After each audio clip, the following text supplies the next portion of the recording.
So let's look at it, whether it is right or not. So this is the picture taken by some space telescope. And this is our Earth, and you look at our universe actually. And every point in the universe, every point in these pictures are some galaxies or cluster of galaxies and all those things.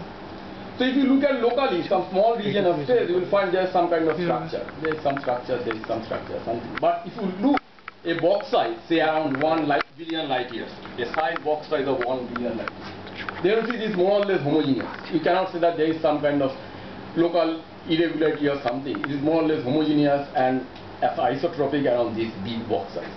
So if you look at a very big scale, our universe looks like a completely homogeneous and isotropic. So this is called the Copernicus principle, and it looks okay as far as you have the observation is concerned. So now what is the rule of the game? So this is that the universe must be described by the fourth dimension of question. As you know, in the special relativity we have 3 space dimensions and 1 time dimension. And then the gravity is the force governs the universe on the cosmological scale. So if you go at a big scale, there the main force that is there that governs everything is the gravity. And how the gravity is determined? It is determined what is called the Einstein general theory of relativity. It is the correct theory of relativity or gravity on very large scale. So before going to it very briefly, very pedagogically, what is this general relativity? Another thing I have to say is that in general relativity, about when you talk about the universe, there is more or less 3 shapes or 3 kind of geometry that you are talking about. One is called the spherical kind of thing, the sphere.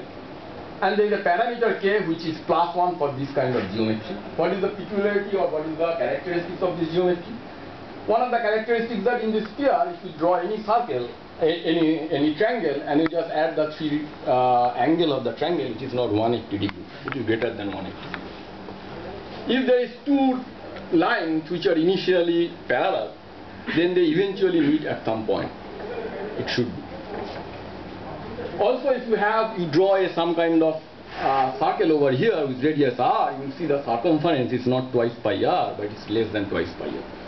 So it's a finite kind of geometry. It's called the spherical or closed geometry.